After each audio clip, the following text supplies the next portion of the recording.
Assalamu alaikum. Welcome to Smart Talim. I am Malik Jahanzeb Mumtaz with second year chemistry. In the previous lecture, we have discussed about reforming of gasoline, and today's lecture we are going to discuss about classifications of organic compounds, which is most important topic to get the objective score. Classification of organic compounds. There are millions of organic compounds. It is practically not possible to study each individual compound, so they may be broadly classified into the following classes. हम organic compound जो कि लाखों करोड़ों की तादाद में हमारे पास मौजूद हैं, हम उनको दो मेन कैटेगरीज के अंदर ट्रांसफर कर देते हैं, जिसमें पहली है ओपन चेन, जिसको हम एलिफेटिक भी कहेंगे और एसाइक्लिक भी कहेंगे, और दूसरी हमारे पास है क्लोज्ड चेन, और वो साइक्लिक या रिंग कंपाउंड्स भी कहलाते हैं। तो ये दो मेन कैटेगरी हैं, हम बारी बारी दोनों को डिस्कस करेंगे। तो सबसे पहले देखते हैं ओपन चेन यानी कि एलिफेटिक और एलिसाइक्लिक कंपाउंड्स क्या होते हैं। तो this types of compounds contain an open chain of carbon atoms. The chain में बी ब्रांच्ड और नॉन ब्रांच्ड, यानी कि ओपन चेन होगी, कार्बन बिल्कुल ओपन स्ट्रक्चर में मौजूद होगा, ये क्लोज स्ट्रक्चर नहीं बनाएगा, क्योंकि क्लोज बना देगा तो वो फिर दूसरी टाइप में चला जाएगा। तो कार्बन की जो ओपन चेन होगी उन्हें एलिफेटिक हाइड्रोकार्बन्स कहेंगे। हाँ, ये जो ओपन चेन है ये स्ट्रेट भी हो सकता है और ब्रांच भी हो सकता है, तो हम इनको भी डिस्कस करते हैं कि स्ट्रेट चेन, जिनको हम नॉन ब्रांच्ड कंपाउंड्स कहेंगे, तो आप इनकी पिक्चर देख सकते हैं, आपके सामने है एन ब्यूटेन जो कि बिल्कुल स्ट्रेट चेन है। एक और डायग्राम भी आप देख सकते हैं जो कि है 1 ब्यूटानॉल की, इसमें भी कार्बन कार्बन बिल्कुल स्ट्रेट है, तो ये स्ट्रेट चेन हाइड्रोकार्बन्स हैं। इसी तरह हम इसी के अंदर ब्रांच्ड चेन भी देख लेते हैं। तो ब्रांच्ड चेन कंपाउंड्स के अंदर आपके सामने जो एग्जांपल दी गई है वो 2 मिथाइल प्रोपेन है। इसमें कार्बन की चेन स्ट्रेट भी है और नीचे की जानिब भी कार्बन की चेन इनिशिएट हो चुकी हुई है। इसके साथ हमारे पास 2,2 मिथाइल प्रोपेन है, ये भी किस कैटेगरी में आएगा? ब्रांच्ड चेन की कैटेगरी में आएगा, क्योंकि इसमें कार्बन स्ट्रेट नहीं है बिल्कुल, बल्कि ब्रांच की फॉर्म में भी वो जा रहे हैं। तो ये दोनों कैटेगरी ओपन चेन कहलाती हैं। तो ओपन चेन में हमारे पास क्या है? स्ट्रेट चेन या फिर ब्रांच्ड चेन। अब हम चलते हैं अपनी दूसरी मेन क्लासिफिकेशन की तरफ, जो क्या है हमारे पास क्लोज्ड चेन और साइक्लिक और ring compounds. Dear students, closed chain के अंदर भी हमारे पास दो टाइप्स हैं। एक है होमोसाइक्लिक, यानी कि यहाँ पे जो क्लोज्ड चेन बनी होगी वो होमोसाइक्लिक होगी, यानी एक ही तरह के एटम से मिलकर बनी होगी। तो इसकी डेफिनेशन देख लेते हैं। The compounds in which the ring consist of only carbon atoms, कि जो रिंग है वो सिर्फ और सिर्फ कार्बन एटम से मिलकर बना होगा, तो इसीलिए हम इसको कार्बोसाइक्लिक भी कहते हैं। आगे इसकी भी दो टाइप्स हैं। तो पहली टाइप हमारे पास है एलिसाइक्लिक कंपाउंड्स और दूसरी हमारे पास टाइप है एरोमेटिक कंपाउंड्स।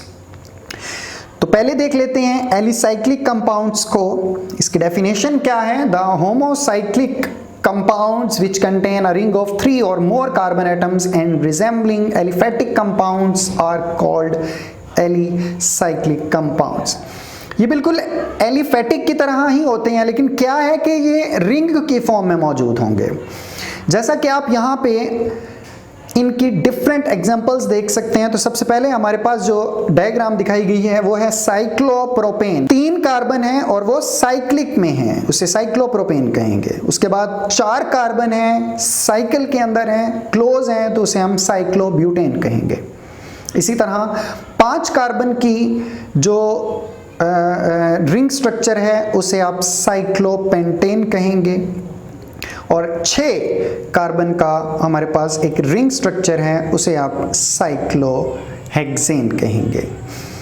एक बात याद रखिएगा कि यहाँ भी मज़ीद 2 क्लासिफिकेशन की जा सकती हैं, कि अगर बिल्कुल सिंगल बॉन्ड होगा तो उसको हम कहेंगे सैचुरेटेड एलिसाइक्लिक कंपाउंड्स, और अगर यहाँ कहीं डबल बॉन्ड आ जाए तो उसको आप अनसैचुरेटेड एलिसाइक्लिक कंपाउंड्स भी कह सकते हैं।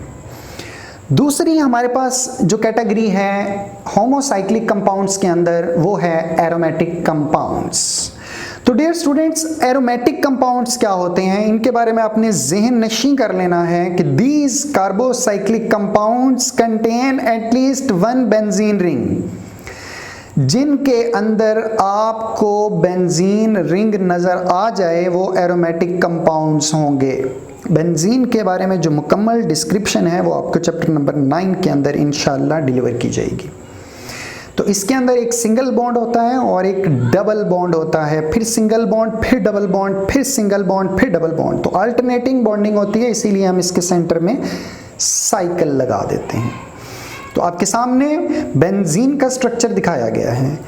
तो इसी तरह अगर 2 बेंजीन हो तो उन्हें आप नैफ्थलीन कहते हैं, 3 बेंजीन स्ट्रेट में हो तो उन्हें एंथ्रासीन कहा जाता है, 3 बेंजीन अगर ब्रांच में चली जाएं तो उन्हें फिनेंथ्रीन कहा जाता है। और इसी तरह इस बेंजीन का जो हाइड्रोजन है वो हम इसमें हाइड्रोजन भी मौजूद होता है, हर कार्बन के साथ टोटल 6 कार्बन है और हर कार्बन के साथ एक एक हाइड्रोजन अटैच होता है। हाइड्रोजन को हटाकर हम कोई फंक्शनल ग्रुप भी लगा सकते हैं, जैसे कि एक और डायग्राम में आपको दिखाया गया है कि उसका हाइड्रोजन हटाकर OH ग्रुप लगा दिया गया तो उसको हम फिनोल कहेंगे। वो भी एरोमेटिक कंपाउंड में ही आएगा क्योंकि बेंजीन स्ट्रक्चर मौजूद है। इसी तरह हमारे पास एक और स्ट्रक्चर है जिसे नाइट्रोबेंजीन कहा जाएगा, उसमें भी बेंजीन मौजूद है तो वो भी हमारे पास एरोमेटिक हाइड्रोकार्बन ही कहलाएंगे। ये था हमारे पास होमोसाइक्लिक। अब हम देखते हैं हेट्रोसाइक्लिक। तो डियर स्टूडेंट्स, मेरे ख्याल से कि आपको बाय नेम ही पता चल चुका होगा कि हेट्रोसाइक्लिक कंपाउंड्स क्या होते होंगे। जी हाँ, हेट्रोसाइक्लिक कंपाउंड्स वो हैं जिनके अंदर तमाम का तमाम जो रिंग स्ट्रक्चर बनाने वाले एटम्स हैं वो एक तरह के नहीं होंगे, उनमें कोई दूसरा एटम भी मौजूद हो सकता है। तो इसकी डेफिनेशन प्रॉपर देख लेते हैं। The compounds in which the ring consists of atoms of more than one kind are called heterocyclic compounds और heterocycles. In heterocyclic compounds, generally one or more atom of elements such as nitrogen, oxygen और sulfur are present। तो उनके अंदर बेटा क्या होगा कि carbon के अलावा नाइट्रोजन, ऑक्सीजन या सल्फर मौजूद हो सकता है। मजीद क्लैरिफिकेशन के लिए हम एग्जांपल्स देख लेते हैं। तो सबसे पहले हमारे पास जो एग्जांपल आई है, आप देख सकते हैं कि इसके अंदर कार्बन के अलावा दूसरी टाइप का एटम भी मौजूद है, यानी कि नाइट्रोजन भी मौजूद है। इसे आप पायरिडीन कहेंगे। तो 6 कॉर्नर वाला ही स्ट्रक्चर है, लेकिन उसमें नाइट्रोजन आ गई तो उसको पायरिडीन नाम दे दिया जाएगा। उसके बाद हमारे पास 5 कॉर्नर्ड एक रिंग है और कार्बन एटम के अलावा उसमें ऑक्सीजन आ चुका हुआ है, तो इसे आप फ्यूरॉन का नाम देंगे। अगेन हमारे पास 5 मेंबर्ड रिंग है और उसमें नाइट्रोजन मौजूद है, उसे आप पाइरोल कहेंगे। अगेन लास्ट आपके पास एक और स्ट्रक्चर है, 5 कॉर्नर वाला ही है और इसमें कार्बन के अलावा सल्फर आ चुका हुआ है, तो इसको नाम आप थायोफीन देंगे। नाम याद रखना बहुत ज़रूरी है, ये आपको MCQ के पॉइंट ऑफ व्यू से पूछा जा सकता है। तो इन तमाम को आप क्या कहेंगे? हेट्रोसाइक्लिक कंपाउंड्स, क्योंकि इसमें कार्बन के अलावा कोई और दूसरी काइंड का एटम भी मौजूद है। डियर स्टूडेंट्स, लास्ट में हम एक इंतहाई अहम बात डिस्कस करने जा रहे हैं, उसको प्लीज़ गौर से सुनिएगा, वो बहुत ही ज़्यादा इम्पॉर्टेंट है। तो हम हेट्रोसाइक्लिक की जितनी भी एग्जाम्पल्स हैं उनको यहाँ पे दोबारा लिख रहे हैं ताकि हम इन हेट्रोसाइक्लिक कंपाउंड्स की एग्जाम्पल्स को एरोमेटिक कंपाउंड्स के एग्जाम्पल्स के साथ रिलेट कर सकें। तो इनके अंदर एक रिलेशन पाया जाता है, वो रिलेशन क्या है? उस रिलेशन को एक्सप्लेन करने के लिए आपको समझना होगा हक्कल्स रूल। तो डियर स्टूडेंट्स, हक्कल रूल क्या होता है? हक्कल रूल की डेफिनेशन देख लेते हैं कि इट डिफाइंस एरोमेसिटी ऑफ कंपाउंड्स। ये बताता है कि कौन कौन से कंपाउंड एरोमेटिक हैं। अब आपने एरोमेटिक कंपाउंड्स तो आपके लेफ्ट साइड पर आ रहे हैं, बेंजीन, नैफ्थलीन, एंथ्रासीन, यानी जिनमें बेंजीन होगी वो एरोमेटिक कंपाउंड्स हैं। तो डियर स्टूडेंट्स, जो हेट्रोसाइक्लिक कंपाउंड्स की एग्जांपल्स आपके सामने मैंने चार एग्जांपल्स जो आपके सामने मेंशन की गई हैं वो भी एरोमेटिक कंपाउंड्स हैं। अब आप कहेंगे कि ये कैसे एरोमेटिक कंपाउंड्स हो गए, तो डियर स्टूडेंट्स हक्कल रूल आपको एक्सप्लेन करेगा कि ये भी एरोमेटिक कंपाउंड्स ही हैं, लेकिन इन एरोमेटिक को हम नॉन बेंजीन एरोमेटिक कंपाउंड्स कहेंगे, क्योंकि इनमें बेंजीन तो नहीं है बट हैं ये एरोमेटिक। तो एरोमेटिक होना के लिए कौन कौन सी शराइत का होना ज़रूरी है वो हम बारी बारी डिस्कस कर लेते हैं। तो सबसे पहले हमारे पास है रिंग स्ट्रक्चर। जो मॉलिक्यूल है डियर स्टूडेंट्स वो रिंग फॉर्म में होना चाहिए, तो आप देख सकते हैं दोनों रिंग फॉर्म में हैं।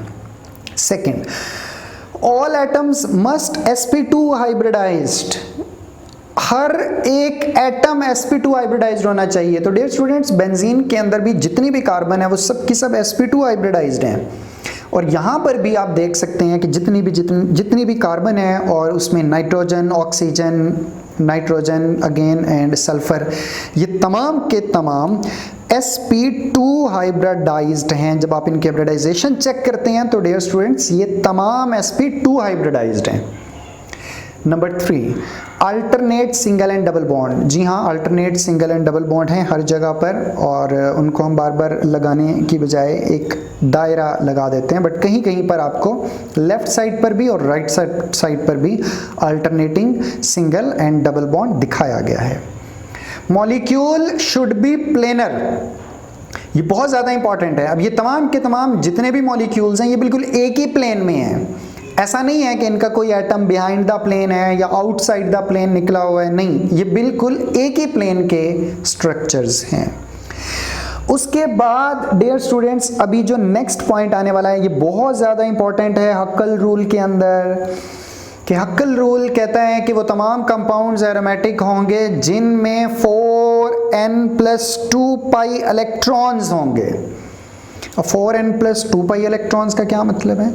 हम यहाँ पर n कोई भी डिजिट ले सकते हैं। फॉर एग्जांपल 0 ले लें तो n अगर 0 हो गया तो ओवरऑल आंसर आपके पास क्या आएगा? 2 आ जाएगा। अगर n 1 ले लेते हैं तो 4 into 1 4 + 2 6 आ जाएगा। तो इन शॉर्ट अगर किसी के पास 2 पाई इलेक्ट्रॉन्स हों, अगर किसी के पास 6 पाई इलेक्ट्रॉन्स हों, अगर किसी के पास 10 पाई इलेक्ट्रॉन्स हों, 14 हों, 18 and so on pi electrons हों, तो उनको हम कहेंगे कि वो एरोमेटिक कंपाउंड्स हैं। तो डियर स्टूडेंट्स बेंजीन के पास कितने पाई इलेक्ट्रॉन्स होते हैं? 6 पाई इलेक्ट्रॉन्स होते हैं। जब इस बेंजीन का स्ट्रक्चर आपको डिटेल से समझाया जाएगा तब आपको बेहतर पता चल जाएगा। तो ये तो एरोमेटिक है ही है, बट मैंने राइट साइड पर जो हेट्रोसाइक्लिक कंपाउंड्स लिखे हुए हैं इनमें भी पाई इलेक्ट्रॉन्स की तादाद 6 है। तो ये भी कौन से कंपाउंड्स कहलाएंगे? एरोमेटिक कंपाउंड्स कहलाएंगे। बट चूंकि इनमें बेंजीन नहीं है तो हम इनको नॉन बेंजोइड एरोमेटिक कंपाउंड्स कहेंगे। Thank you so much.